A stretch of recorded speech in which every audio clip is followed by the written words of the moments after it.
ഇന്നലെ കോഴിക്കോട് പുതിയ ബസ് സ്റ്റാൻഡിന് സമീപത്തെ തീപിടുത്തത്തിൽ കാലിക്കറ്റ് ടെക്സ്റ്റൈൽ ഉടമയ്ക്ക് മാത്രം 8 കോടി രൂപയുടെ നഷ്ടമുണ്ടായതായി എഫ്ഐആർ പറയുന്നു. മറ്റു പ്രമുഖ സ്ഥാപനങ്ങൾക്കും വാഹനങ്ങൾക്കും തീപിടിച്ചുവെന്നും ഇതിന്റെ നഷ്ടം കണ്ടെത്താൻ കഴിഞ്ഞിട്ടില്ലെന്നും എഫ്ഐആറിൽ. രാഹുൽ സുരേഷ് കോഴിക്കോട് നിന്ന് ചേരുന്നു. രാഹുൽ പറയും.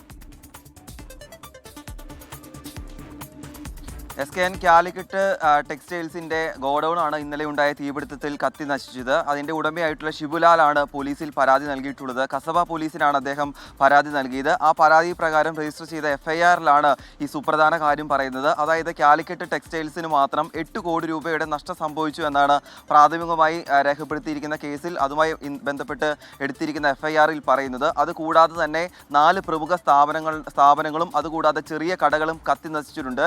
ഈ സ്ഥാപനങ്ങളുടെ നാശനഷ്ടങ്ങൾ കണക്കാക്കാനായിട്ടില്ല എന്നും എഫ്ഐആറിൽ പറയുന്നുണ്ട്. എന്താണെങ്കിലും ഈ ഷിബുലാൽ നൽകിയ പരാതിയിൽ കസബ പോലീസാണ് അന്വേഷണം നടത്തുന്നത്. നമ്മൾ ടൗൺ ACPയുമായി സംസാരിച്ചപ്പോൾ കസബ CIക്ക് അന്വേഷണ ചുമതല നൽകിയിട്ടുണ്ട്.